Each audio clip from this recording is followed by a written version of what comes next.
Okay, thank you and welcome everyone today to this RFF-CMCC EIEE webinar. It's actually the first one with upgraded features and also topics that we hold. So very welcome everyone here in Milan and in all other places where you might be connected from. Today's speaker is Armon Rezai, and the topic of the seminar is asset prices and climate policy. A very relevant topic, I think. But before proceeding to the presentation, just a 2-minute overview about the CMCC and EIEE. We are here in Bas in Milano at the new founded in last September European Institute on Economics and Environment, which has been co-founded by CMCC, the Euro-Mediterranean Center on Climate Change, an Italian foundation on climate change, and the American NGO Resources for the Future. Our mission or our main topics are, as it can be seen in the name, economics, environment, and we have a focus on Europe. Yes, I think we can proceed directly to the seminar to keep it also a bit short and interested. So just for those who are connected via GoToMeeting, you can always ask questions during the seminar or also after this, the talk using the questions button on the software. And I will repeat your question to the speaker and the audience here, and then hopefully the speaker. And the same also for the people participating here who can ask directly questions. Okay, but with this further ado, let me introduce the speaker, Armon. We're very happy that he accepted to visit us for 2 days. He's a professor at the Wirtschaftsuniversität of Vienna and has been working at many places in Oxford, in Berkeley, and many others.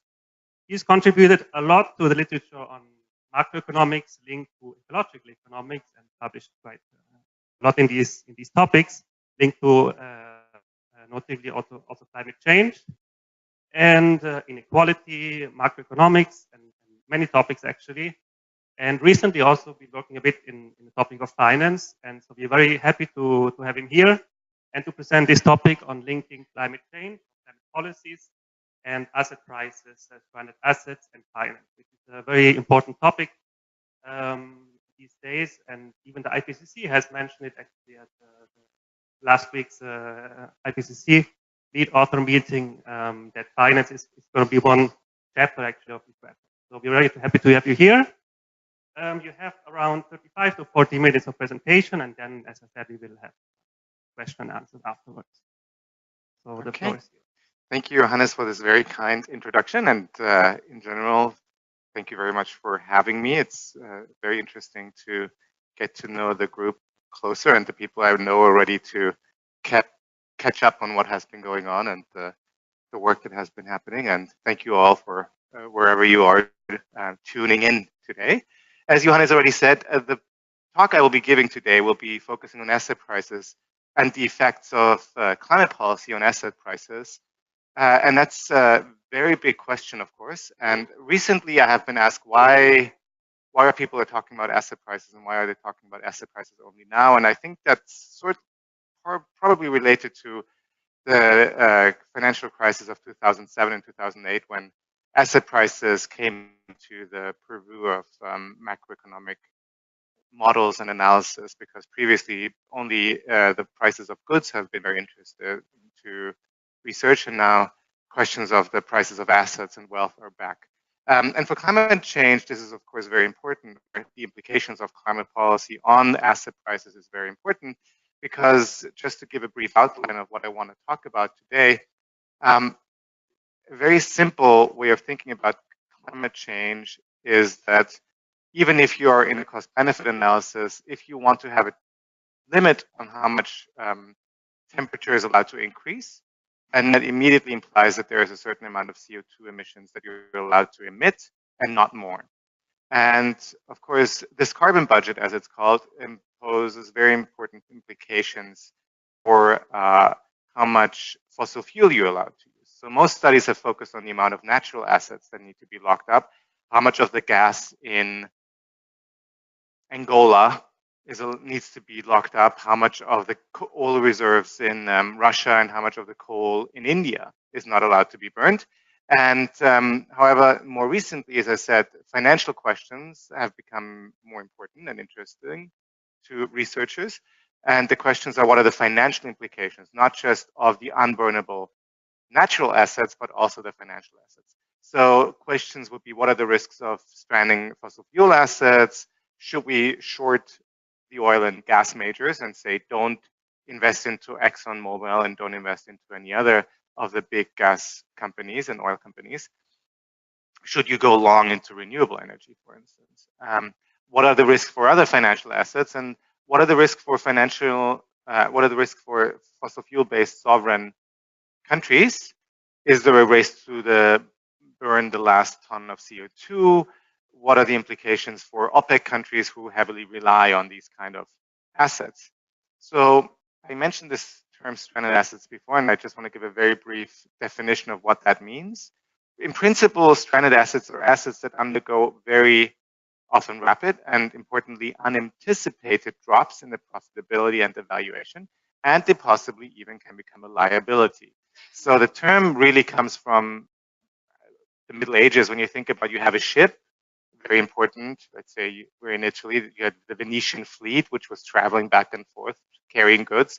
And then in the Laguna of Venice, it's stranded. It ran on the ground, and then suddenly that asset became stranded because it's not profitable anymore as it was before. You have to put money into it to get it off the bank, and you have to repair it before it can be profitable again. So that's why it's a stranded asset. And of course, that's the same for fossil fuel industries. They're very profitable now, but something can happen, which of course, from a welfare perspective and a global perspective, we hope it will happen. We hope that there will be climate policy. But that, of course, means that it's a threat to the profitability of these companies, which means they could become stranded in the sense that they lower the profitability and they lower the valuations.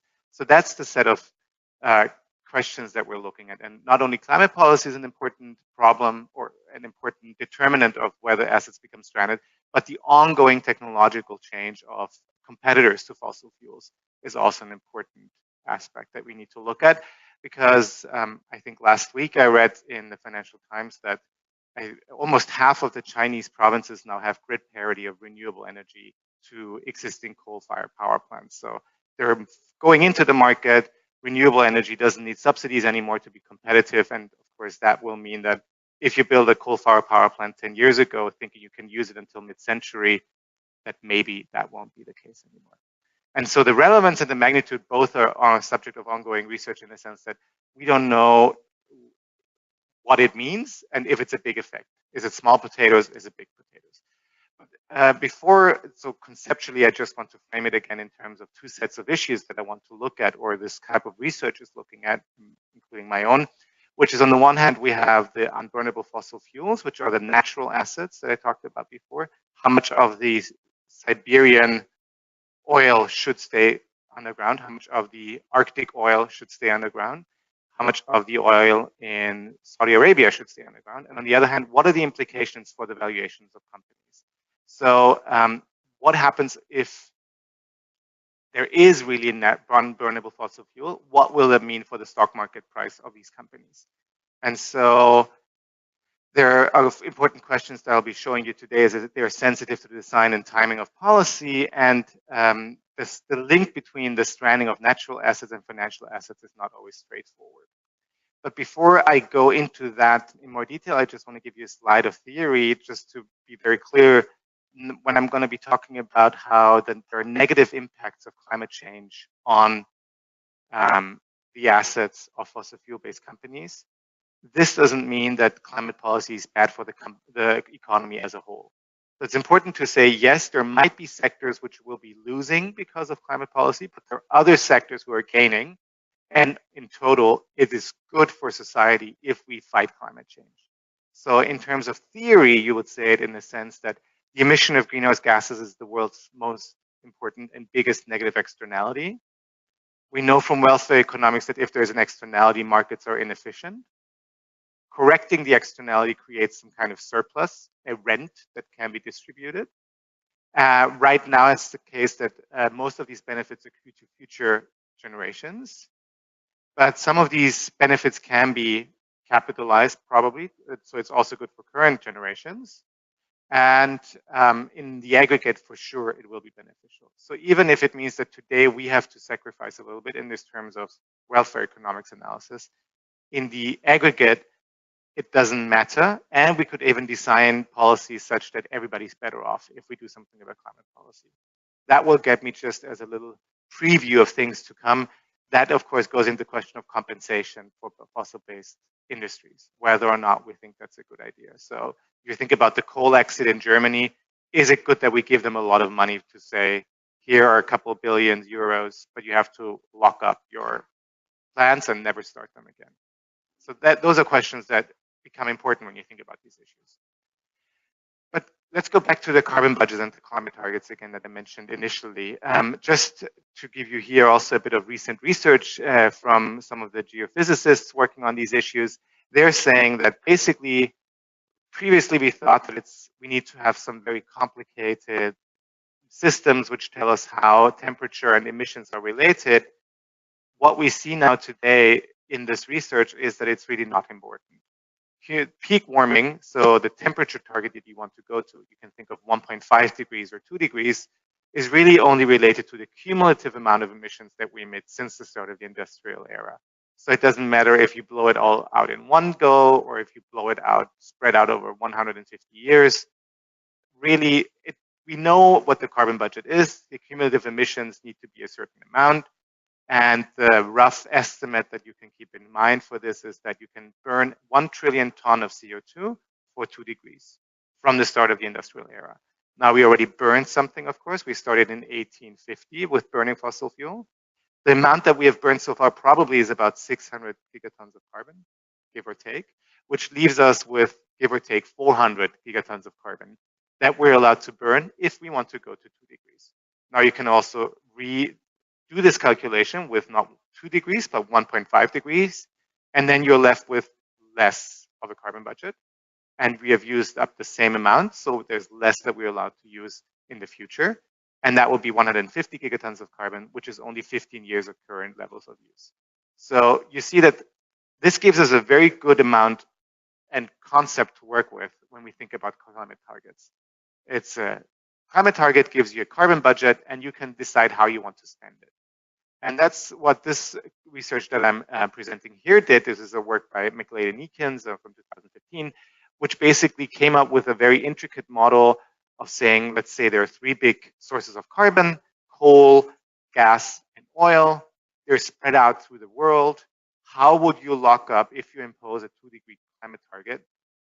Which of these resources would you tap, and which ones would you want to leave in the ground? And they're basically saying that 82% of coal should be locked up, about half of gas, and 33% of oil should be locked up. Now, of course, that you can always quiver with these numbers and say, well, what are the assumptions? What is the regional distribution? Does it really make sense? But the important thing that I want you to think about is that peak oil is not the issue if you want to stick to 2 degrees. If you want to stick with 2 degrees, the amount that we're allowed to burn is less than what we already know is there. So it's not a question of resource scarcity.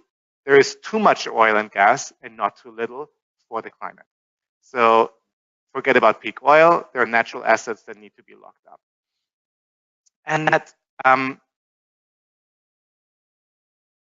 brings me to the next point, which is the carbon bubble, which says, okay, so you're telling me that all the oil and gas that we know about is not allowed to be burned, but there are companies which are running business models on this, which say, if you're Shell, for instance, you say, oh, I have all this oil, look how profitable I am, I'll be making a lot of money because this is on my books and I want to be able to burn it. That then is in violation of what I said before about the climate target. So this says that there's too much oil, and if we think that we can burn all this oil and gas and coal, then we will go beyond 2 degrees. So these two things are not consistent with each other, and there's so-called a carbon bubble, which means that we are living in a bubble thinking that we can burn all the assets that we currently know are there. And if we want to stick to a certain temperature target that scientists recommend, like the 2-degree target, then we shouldn't be burning these. And which means that we need to adjust our assumptions about what's feasible and what isn't. And so in this graphic here, this is from Carbon Tracker, who have done excellent work in compiling this kind of data. On the left hand, you see three little, looks a bit like a snowman. The snowman basically shows you what are the proven reserves that we have of oil, gas, and coal. And then you say, okay, how much of this would be allowed to be burned, which is the big number in red, which is higher up. And then the other one is saying, well, yeah, but we need to correct for this, that not all of this is actually listed companies. There are a lot of things that are not listed, and they also want to burn something. If we correct for this, then the share that the listed companies are allowed to burn are even less. So this graph is basically supposed to show you that there is a big inconsistency between what the market is currently reporting and what the climate science is telling us. And that's the so-called carbon bubble. Now, I've only talked about natural assets so far, and I want to talk about physical capital also a little bit, but let me take a sip first. There's already a little bit of research which looks into the power industry and says, what would be the implications of a 2-degree target for the power industry? And basically what we see there is that we already put infrastructure into place, that if we want to use this kind of infrastructure at historical rates and profitability levels, we shouldn't build anymore if we want to stick with 2 degrees. So basically, one way of thinking about this would be to say, we've built all the coal-fired power plants we can, and you're not supposed to build any more if you want to stick with 2 degrees and not go beyond it. Now, of course, there is the issue of CCS. I'm ignoring the issue of CCS. That could be a way out of it. And the other one, of course, is that if you say, well, if you want to be even more stringent, because if you remember the Paris Agreement didn't say go to 2 degrees, but it says well below 2 degrees, going towards 1.5 degrees, then that would mean that existing power plants would have to run at a lower level of utilization and a lower level of profitability. So there we see that we already move from the natural way of thinking of the problem, saying there's unburnable fossil fuel, to what are the implications for the profitability of my assets. And that's where I want to get you to. But before, I also want to show you just one slide on not only the policy carbon pricing idea of the threat to fossil fuel assets, but also the idea that renewable technology is already rapidly catching up, and that's the example of China I gave before. So here you see learning curves. I think it's called Murphy's Law. Was it Murphy? Let's say it's Murphy, which basically says with the doubling of the installed capacity, you're lowering your costs of generation. And on the one hand, you see the historic learning curves for wind and solar. On the right-hand side, you see projections of the International Energy Agency in its different world energy outlooks. And that is just to show, on the one hand, big cost savings have been possible, and they're still ongoing. And China basically is pushing forward in solar in a way that we haven't seen elsewhere before. And on the other hand, the market is not up to speed. It's basically, you see that the curve is always too low. The projections were always below what the actual level were. So our projections about future uptake have been too low.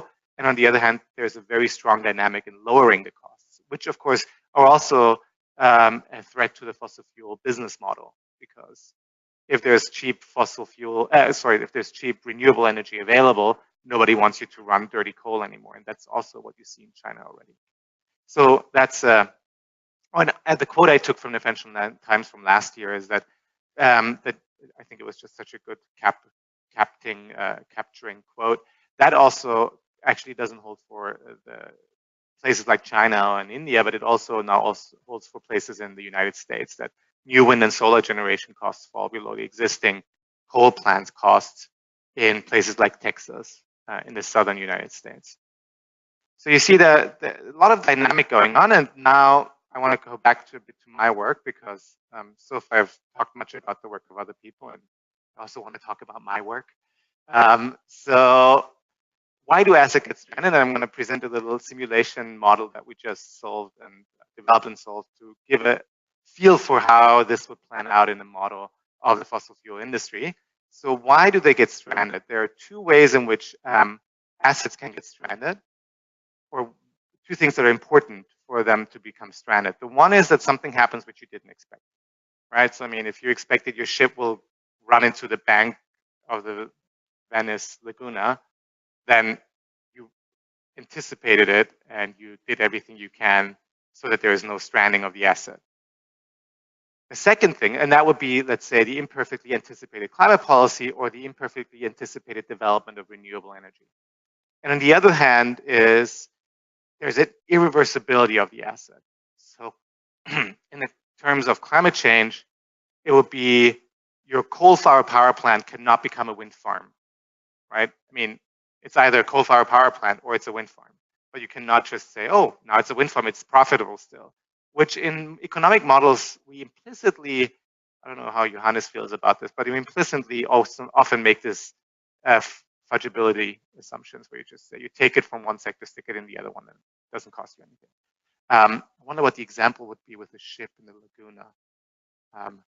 Build it into a house, maybe. It becomes a Venetian palace without cost. Make a lot of money from a ship stranded, turning it into a Venetian palace. So what we economists like to call is adjustment costs. So of course you can build the ship into a palace, but you have to put money into it to convert it. And that is on the one hand intertemporal adjustment costs, which are the ones that I will be using, and the intersectoral. So within the energy sector, you cannot just move from one energy source to the other without cost. Right.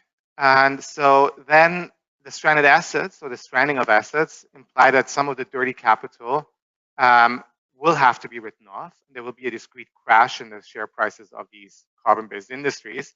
And that's the bursting of the so-called carbon bubble. And we'll show you exactly where this shows up in our numbers when I present you the model. And what, just for the people who are initiated in these kind of models, what we're doing is we're using a model of endogenous oil exploration of Pindike 1978 to model how the fossil fuel industry is operating. And we're adding extraction adjustment costs to this and extraction costs to get a model which is capturing all the details that we think are important. Now, I must admit, I did lie to you before. I said one slide of theory, but there are actually two more to come. So here's the second slide of theory, which is the model as we're developing, which is basically saying you are the CEO of ExxonMobil. What was the name of this Secretary of State? Rex Tillerson. You're Rex Tillerson. You're the CEO of Exxon. And you have to make a decision. So you want to maximize profits over the future, discounted by the rate of interest. And on the one hand, you can sell oil at the price, oil R, at the price P. So P times R is your revenue. And you have to make certain costs. You have to pay for them. One is GS times R, which is the extraction cost, which is dependent on the stock of oil that you have. And on the other hand, you want to invest into finding new oil because you only have a little amount of oil and you know that the Paris Agreement will never happen. So you want to invest a lot into finding new oil resources because you know there will be a big market for you in the future. And that's what you want to be ready for. So you make these investments, but there's also adjustment cost to investment, which is the quadratic term next to it. And so then there are some transition equations, which is on the one hand, the stock of capital that you invest, K dot I minus delta K, which is depreciation. That stock evolves and it drives your discoveries, which is, so D is a function of K. And the more discoveries you have, the higher is the stock of oil that you have in your books. S dot goes up or is positive. And you take a certain amount of these resources from your books, there's a minus R. So this basically captures the problem of Rex Tillerson, if you want to put it this way. And so that's what you want to optimize, maximize. And we already see that there are certain first order conditions that are coming out of this problem. The first one is efficient use, as we call it. You want to use your resource only if it meets the costs associated with it, which is on the other hand, one hand, the extraction costs. And on the other hand, the scarcity rent, H, hoteling rent associated with it. And on the other hand, you have an optimal investment decision, which depends on your Q. So this is Tobin's Q in its purest form, as you might have seen it in your advanced macroeconomic courses. So, and then we have the decision for the evolution of the co-states. The hoteling rent basically says it's a discounted sum of all future marginal extraction costs, because if I use one more unit of oil today, it means that all my future extraction costs go up. I have to account for this. And on the other hand, if I have more of my investment, which is captured in the Q dot equation, it helps me to lower my future adjustment costs because K is higher. It helps me to bring future discoveries, which is the DKKH term. So I find new discoveries, which are valued at the value of the scarcity rent H. And so I wrote it down as a differential equation. You would discount this at the adjusted discount rate because you have to account for depreciation in your discount rate. It's not just the interest rate, but also the depreciation rate. So then there's the second slide of theory for this model, which just says what are the market clearing conditions. And you here generally there's a paper associated with it, which you can Google if you look for policy tipping and my name, or this is actually work with Rick van der Ploeg, which I didn't say before. So thank you very much, Rick, for all your efforts and our collaborative work. And it's also work with Larry Karp. I didn't say that initially either. So Larry, if you're watching, thank you very much for all our collaborative work. So there's a paper associated with this model, and you can look it up. I'm just putting here the equilibrium conditions, which says that there needs to be market clearing. If you want to sell something, there needs to be a demand. Supply and demand has to be met. And that at the end of the fossil fuel era, because we assume that they're perfect substitutes, something that we can discuss in the discussion section, I would say. So the cost of your fossil fuel is the left-hand side, the extraction cost plus the carbon tax tau has to equal to the cost of renewables, B minus some subsidy tau, theta on the right-hand side. And then there's a peak warming limit, which basically sets the ceiling to optimally set the tax, but I'm ignoring that for now because it's important, but not the focus of this talk.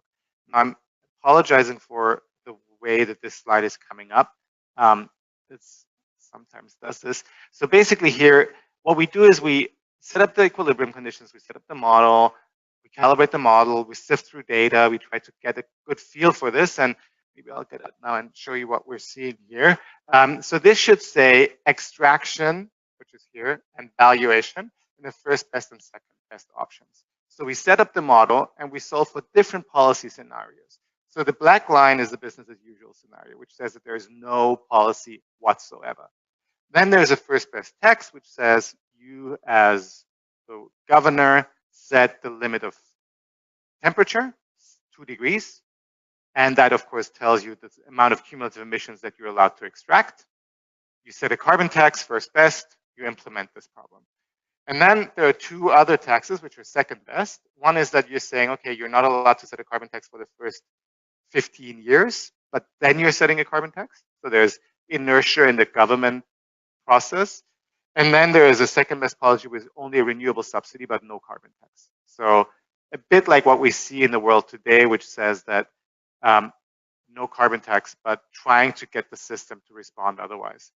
And just to briefly summarize the extraction paths of how much the company is selling, of course, this is the amount that I said before, that if you're on a business as usual scenario, you invest a lot because you want to be ready for growth of future demand.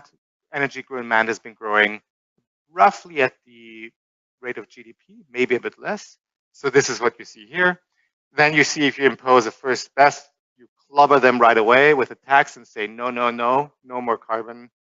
So you're not allowed to use it. You increase the price of it. Demand goes down. And this is lowered down so that the integral below this line would basically be your carbon budget because you're not allowed to use more than that. Then we can look at the next one. You're using a lot of fossil fuel, but then you club it with the tax. So you go down here, you go below what you were before. And then again, there's a carbon tax. You see a little bit for the people who know about it, there's a green paradox that you see because you announce a tax in the future, but there's no correcting tax immediately. And you have to have a higher tax later on because you want to be sure to make up for the amount of time that you lost.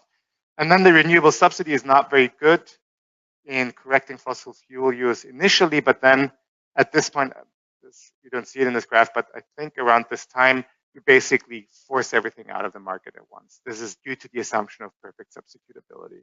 So that's something we'll talk about later too. But I think the interesting thing about this talk is that we also look at the valuation of the company. So this is what we're after. This is the carbon bubble and how it bursts. And look at this, the blue line, the black line is what you could argue is what we see at the stock market today. That's the share price of ExxonMobil and Shell. There's nothing impeding them. They're very profitable. You want to invest in them unless you're the Norwegian oil fund, which just said it's going to divest from them, but that's for different reasons. And then if you impose the tax, there's a big drop down to the green line. That's the bursting of the carbon bubble. You think you can stay on your emission paths as they are currently, but really you're not, and that's the bursting of the bubble. You jump down as soon as policy is implemented. And then you can see how the other second best instruments are actually better for you as a shareholder today. So if this was a room of the board meeting at ExxonMobil or Shell, and you were to vote, what would be the best thing for shareholders today? What kind of policy would you want to implement? Given that we're going to stick to the 2-degree target, you want to go for the renewable subsidy in this model, or the delayed tax, but never the immediate tax. And that's due to positive discounting. So that's one way of looking at the problem. I think I have time for a second. I think I have like 8 minutes. Is that right? Yeah, 8, 10 maybe. I also want to show you a second set of slides, which you could say, and I saw some of you look a bit skeptical when I said this is the bursting of the fossil fuel carbon bubble. You're like, yeah, but that's a bit sticking. It's a bit like being a magician having a rabbit and saying, here's a rabbit, I put it in the hat and then I take it out again. It's not very good trick for a magician. And it's a bit, that's what's happening here too. So in a second set of estimate or simulations that we did is we said, okay, you're right. Maybe it's too obvious to say, here's a tax and your valuation is going to go down. Maybe it's more interesting to have some kind of expectation about it. So say you're a board and you have to say, well, we think there's a 50-50 chance that carbon prices are going to come. And we think they're going to come in 15 years, but we're not sure if they're going to come. But we think there's a 50-50 chance. We want to be prepared for this today. And so this is what we do in a second set. So again, the black line is the business as usual path as it was before. And now we say, what would you do as board of the Seven Sisters if you know that there's a 50-50 chance that it might be happening, climate policy for 2 degrees. There's also a 50-50 chance that it will not be happening at all, and we will go back to business as usual. How would this kind of risk of policy tipping, and I call it risk under quotation because risk for economists is usually something bad, but in this case, it would be something good. The higher the risk of climate policy, the better for us. So this is a bit you have to keep in mind. What would happen if this kind of risk of tipping into policy, how would that impact you today? Remember that I don't change anything about business as usual, except of saying you might want to adjust for the possibility of policy coming in 15 years. How would you do this? Now, you would do it in a way that, again, you would stick very close to business as usual for the first 15 years with slight green paradox effects, not large, but basically business as usual. And then in 15 years, this uncertainty is resolved, and you're either going to the first best policy that we had before, or I adjust the first best policy, a carbon tax which tells you to stay with 2 degrees, or you would say, okay, never mind, nothing will happen, no more policies forever. So what you see is you jump down and you stay to a low extraction path as before because you want to stick with your cumulative emissions. And on the other hand, you would jump down and go slowly back to business as usual path. And this is due to the lacking investment. So I don't plot investment, and I'm referring the interested audience to the paper where we explain this in detail. But of course, if you know that there might be a policy coming, you will lower your investment into new discoveries because you know they might be useless. but that means that you will have higher extraction costs by the time uncertainty is resolved, which means that you have to, at that point, put a lot of money into investment and slowly catch up with the investment that you didn't do before, which means that this is basically this difference between those two lines. So what does this mean for the valuation of the fossil fuel company? Going back to our original question. Here you see that now that the bursting of the carbon bubble is a lot smaller than it was before, because this path here still captures the possibility of a 50% chance of going back to business as usual with all its big oil revenues for the fossil fuel companies. But at the same time, it also includes a 50% chance of going out of business because of climate policy, which says we're going to turn up the tap. There's turn down the tap, whatever, close the tap on fossil fuel. And so you see there's a small jump here, and then there's a big jump here again. It's a second discontinuity of the valuation of the price of the fossil fuel company. So, and of course, if that's with a 50-50 chance, if you would say that this is a 10% chance, then this gap would be even smaller. So in that sense, I think this is an augmented way of looking at the problem compared to the first set of slides. And with my last 5 minutes or so, I would like to go to two more aspects that I think are important when thinking about stranded assets that is beyond the scope of this paper, which is looking at financial markets in a broader realm. So far I've zoomed in on the valuation of carbon-based industries. Of course, financial markets are bigger and include other aspects. And so there's some research which is looking at that, and I want to highlight some work of a colleague of mine, of Irene Monasterola and her co-authors, which says that if there are knockout effects and there are systemic effects. So the financial crisis was not really emanated in the US housing market because of the way that the financial network was set up and the way that these assets were spread throughout the financial system. It weighed down a lot of other industries, banks mostly, although they weren't even in that sector of the housing market, but they held financial paper, commercial paper, which was related to this, and they were interconnected. And if one of your partners as a bank is having trouble with their balance sheet, then, and you're holding paper from that partner, then your balance sheet is impacted. So these network effects and contagion effects. And that's, of course, something that we need to look at. And they're doing that with their models, where they look at financial networks and try to understand what would be the repercussions of a drop in valuation, as I showed you in the fossil fuel industry before, for the larger financial network. This is something one has to keep in mind, and people in this literature like to refer to Carney, however you pronounce the name of it.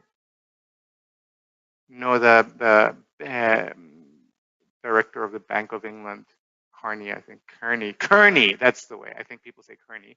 In his speech in 2015, he said, you know, we need to do climate stress tests. We need to look at how this will impact our financial stability. We need to be prepared for this. And then there's a second set of issues I want to refer to, which is sovereign risks. I said this initially too. When you look at, I only looked at an industry, but of course there are a lot of countries that are heavily dependent on the fossil fuel industry, on revenues from the fossil fuel industry, for their exports, for their government revenue, for their jobs. And if you're specialized in this kind of industry, then of course the carbon taxes will have a much bigger impact on you than just say, oh, Eni will go out of business like in Italy. And so you can see a bit of this, the crash in the world oil price in 5 years ago or so had a big impact on oil and gas exporters. And so that you already see some of this. And here's a graph that captures it very nicely. It is a graph by the IMF from a while back, which says what would be the price of oil that's necessary for these countries to meet their revenue requirements. So let's say you're Saudi Arabia, you get a lot of royalties and money from selling oil, and you use it in your general budget. Now, if the carbon price, the oil price collapses, you have a problem for your government finances. And here you see the number, so the countries are ranked according to the price of oil they would need for their budget. And you see, of course, that if there is, you can immediately see if the carbon prices, so carbon prices for CO2 are implemented on industries, then that will have a big impact on the price of oil, which will go down, and those countries will be impacted. And just as a closing note, maybe I think there's a nice example that we've seen in the U.S. electricity sector, and this was the example of U.S. coal. And here on the graph, you see the shares of different forms of energy inputs in electricity in the United States, and coal has been by far the most important one for decades, and basically the whole post-war era. And then, you know, things happen, and the share of oil went down. The share of coal went down, and in 2011, after the first dip, there was one of the big chairman of one of the big oil coal companies in the United States. He said, "Well, I think the next decade of coal is going to be one of the best decades we've ever had," and they were very bullish, as you would say, on the stock market, that things are going to turn up again, and you don't have to worry about it. Not anticipating the impact of the shale gas boom on electricity. And so here you see the development of the market capitalization of these companies from 2009 to 2016. And again, the numbers unfortunately are gone, but basically what you see here is that from 2011, when this guy was making his comment, thinking that the next 10 years will be the best decade they've ever seen, I think 4 out of the 5 big companies had to file for bankruptcy because the market just evaporated. Nobody wanted to buy coal anymore. Everybody wanted to have gas, and they had to go out of business. So there was a collapse of more than 99% of the stock market value of these companies was wiped off the balance sheet within 5 years. So that's just a little pun, the canary in the coal mine, US coal, for showing us what might happen if stranded assets actually are becoming real because of climate policy and because of the dynamics in the renewable energy sectors, that if these changes happen, they're probably going to happen very rapidly and unexpectedly. So exactly the things that I said before about the things that are necessary for stranded assets to occur. Thank you. Thank you.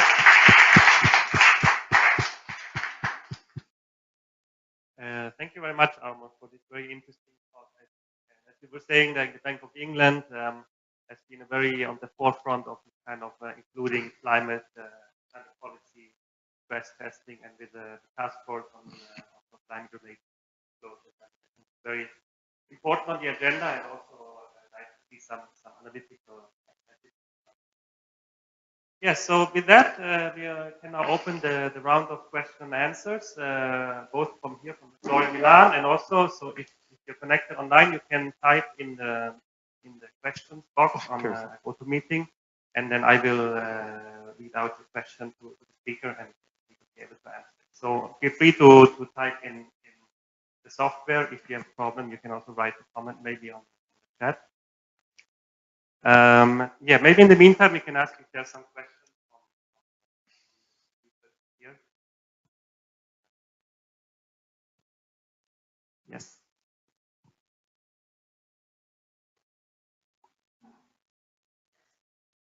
Okay, thanks for the presentation. I have a questions, and I was wondering whether you also considered how CCS could change the game. In a sense, in your framework, I might see, for example, what you showed as a baseline, also as a case maybe a bit lower, where fossil fuels might still hold, but only if, let's say, society and technology allow to capture the carbon, let's say, that is produced when burning them. And also, the other question I would have, what are your assumptions on a reduction in prices of renewables, and how that affect the results? Yeah. So let's say the technical change you assume, if it's just you assume like extrapolating the trends we saw, or like what is there, like? Yeah. Thanks. Yeah, thank you for the questions. CCS is something I did not consider. You're right about that.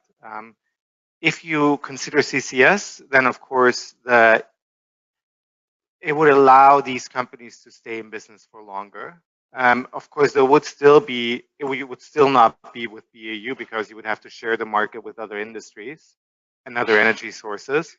But you would not have to go out of business completely, because in our model, because you cannot have CCS, if you'll use up the carbon budget, you're forced out for good. So in that sense, there is some room for this. Renewables, I'm not sure how they will play out. I think renewables, the biggest renewables, in my understanding, are currently the biggest competitors with coal. And notice that I never spoke about coal when I talked about our model, because we have a hoteling rent associated with our stock of oil or gas, which people usually say is not the case with coal, because coal is abundant in a way. You don't need to look for coal a lot. You have big mines you can just dig it out from. So I didn't consider it here, and I feel that the development of renewables is more important to force coal out of the business, out of the sector, as we saw here with the United States electricity sector, and not with other electricity sources. So I think we'll see that more heavily there, because renewables right now are just for electricity, which you then can use to use and run an electric car. But renewables don't generate something you can put into a gas tank right now. So in that sense, it's really limited to electricity. Okay, thank you. Maybe I can just read out a question that yes, from sure. Online. I just read it out to you. I'm a graduate student studying in Germany presently. My research is on carbon pricing, considering carbon tax implementation in South Africa. And your thoughts on stranded assets made me worry about the impacts of carbon pricing in commodity-based economies. So what's your thoughts about commodity-based developing countries? So here you focus on mainly OECD developed economies. That's true, and that's a good question. It's a question that's hard to answer, so it's a good research topic. I would say, I'm not sure that it's a shift, I would say, for commodity-based development. It's not saying that commodity-based development is not possible anymore, but different commodities will be demanded from the market than currently. So if you're exporting a lot of coal, hopefully if there's climate policy and development in renewables, then you will not be able to sell that coal anymore. So that will be also a big problem for places like Australia. So it's not just developing countries, but Australia is also heavily based in coal. But then you might have to be able to go into other resources that are used to fund the transition of the energy sector in the developed countries. So you'll have rare earths and things like that will become more important. And so you might want to be able to build your model on that kind of resource and not the coal resource. So I don't think it's whether or not you have a kind of commodity-based development pattern or not, but you have to be careful about what kind of commodities you're putting your bets on. If that's an answer. There's a question in the audience. There's a question in the audience. Yes. No, please go first. Thank you for the really nice presentation from my side as well.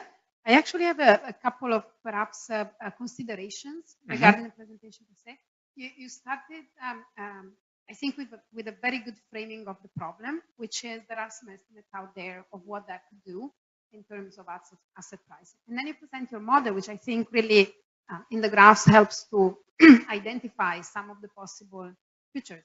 Would it be possible for you to somehow try to go back and close the loop with your initial statement by sort of like trying to help us understand how your model enriches on this initial evidence that you presented at the beginning of the presentation, right? So for instance, could you use your model to sort of like and put some numbers, some real numbers to it, and try to understand that perhaps comparing different countries with different level of dependency or different levels of asset, could we think about using your model to quantify or understand a little bit better what would happen whether you have a global climate policies versus a regional climate policies versus one country does it all and everybody else doesn't do it? I mean, is it possible to put this a little bit in a context where people like policymakers would be interested in like actually looking at what the additional message is related to your model? That's a very good suggestion. One can do this, yes. I don't think I can, but maybe that's a good way of spending my time here, because the which model would be a very good model to do this with. This was a one country, one governance sector model. You would have to answer your questions. You would have to have a much bigger model. You would have to get the different sectors right about the different energy inputs. And ideally, you would have to have something like, as you said, countries which export coal, countries which import oil, coal and oil and other carbon-based fuels. So you would have to have a lot of structure in your model, and then you can ask these questions. So our idea was just to say, hey, you can ask these questions, but we don't have the expertise and the big modeling data to do that. And so maybe over lunch we should talk about this. Okay, I have two other questions. One is from Francesco Lamperti about whether you can say anything in your model about the impacts of these big changes and the carbon bubble on the structural economy, on wages, structural change, trade, these kind of macro structural effects can be considered. I cannot. And the reason why I cannot, I mean, I can speculate, but I cannot give clear answers because our model was a sectoral model. So it is general equilibrium in the sense that we have everything that's stated you need to have. But I never talked about labor, for instance, when I talked about my model that I presented here. And you would have to have that in order to be able to talk about wages. You would have to want to talk about, again, adjustment costs, quote unquote, between different sectors for employees. Can an employee who was digging the coal mine go into into IT and digitization jobs immediately, or are there adjustment costs to this? Big question. For the other question about imports and public finance questions, I think were mentioned. There's a lot of work on that too, but not in terms of stranded assets. So I know the research that I know looks at climate policy in general on these effects, but I'm not sure that, except if, I mean, no, I wouldn't. I'm not sure if the stranded asset effect would be big enough to impact the whole economy unless you have these network effects that I mentioned before. So I think you would have to have some kind of repercussions in the whole financial system in order to have big enough effects to actually see it in a macro context for the revaluation of the assets. And another question about, again, the calibration of the model from Nico Bauer is about... Oh, hi, Nico.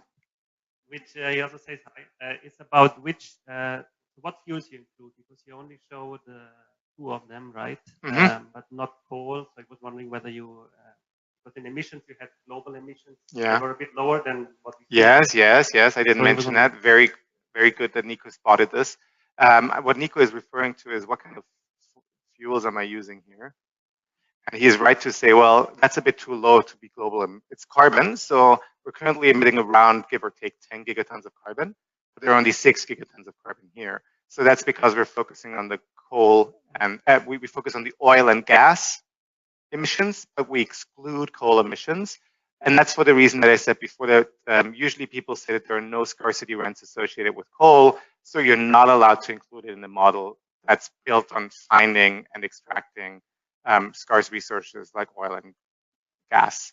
So we here said we basically do an adjustment of the carbon budget for the exclusion of coal, and for the reasons that I said before. And you also only look at extraction, because you also asked whether if you were to include also the electric sector and right. So we're very high. We're very upstream. We didn't talk about any of the other associated industries that would use these carbon-based goods. So what we did is we tried to actually only look at the extractive industry and none of the downstream industries. But again, one can use a very large-scale model to do that, Nico. Another question, maybe I can add myself. Oh yeah, you haven't asked the question, Johannes. I think it's very interesting that because that you also go to the whole financial market, and it's also a bit striking a difference between your carbon bubble and somehow the effect we saw on exactly what Nico was saying, the coal-fired power plant. Yeah. Over the last 10 years, so there the bubble basically policy driven, or Yeah. only partly. I mean, huge compared to the small one. So it's somehow, I mean, to see exactly, but these are different dynamics because these are power plants rather than Yeah. Exxon. So, I mean, yeah. It would be interesting to add, let's say, the full picture of extraction and Right. power generation. And, but this is extraction also. Oops, I did something wrong. I'm very sorry. Oops. Let me restart this like this. So this is also extraction, oil extraction, coal mines in the United States. And you can see why Trump is so concerned about coal mines in West Virginia. yes. Sorry again, perhaps it's not really a question. It's possibility on how to present the results, especially the part where you think about the finance, especially when you think about the bubble, when you show how big the bubble is. It would be interesting to sort of like understand how that relates to the bubble linked, that caused the financial crisis, the last one. Because I mean, I think that, it would be interesting to see how much urgency that comparison puts onto the question of worrying about stranded assets. I mean, you cannot for certain expect this type of things. We know that there is a lot of uncertainty whether they will happen or not, but the potential idea of having a big or a small or a medium crisis related simply to the idea of stranded assets, I think it's a really nice way to present this in a relevant term. I don't know whether this is possible. It is possible, but it is and it isn't, because again, the crisis in the world financial crisis emanated in the US housing market. And of course, housing is not electricity, and people own houses. So the impact on the macroeconomy are much bigger in that sense, because if you own a house and that's your wealth and that wealth decreases rapidly, that has a different impact than if you own shares in the company, because a lot more people own houses than own shares. That's the one thing. And the second thing is you would have to have these, you'd have to have the repercussion effects, because the effect of the housing crisis wasn't large. The effect of the housing crisis on the financial system was large, and then the financial system on the crisis was large. So there's a second link. That's why I also had the research of my colleagues there, because that's the missing link that I'm not able to talk about. And the final point about this is that so people like Carbon Tracker like to talk about the bubble, because that gives us a sense of urgency that the bubble might burst. But in this case, the bubble is the counterfactual, because right now we're in business as usual and something has to change for the bubble to burst. So we're not in a bubble if Paris Agreement is not followed through. Then we're in a rational world. We're only if the Paris Agreement actually gets some teeth and there are more pledges and these pledges are fulfilled, then there is a bubble that will burst. And then the question is, will that gradual adjustment be smooth enough that the bubble is not bursting but deflated? So let's say over the 5 or 10 years, you see that people are stepping up, and then slowly you can adjust your investment decisions in a gradual way that you can actually deflate the bubble, and it's not all or nothing. It's not a bang bang solution. And that's why I think I like the term bubble, and I used it in my presentation because it gives us a sense of thinking about it, but it's not a bubble that will be pierced in the way that I had it in my graphs. Okay. Thanks, everyone. I think we arrived at 1 o'clock, so we will soon close this lecture. Anyway, thanks everyone for participating, and it's also for the discussion. You can see about these other webinars from the website if you want to register for future webinars. And just already a little preview. So the next CMCC EIEE webinar will be already on May 9th, which is going to be actually a colleague of Armon, which is just by chance, who will be talking about a very similar topic. And this is also, I think, by chance in terms of organization, maybe not because this topic is really interesting, talking about capital stranding assets. And a bit similar, but they're using a different modeling approach.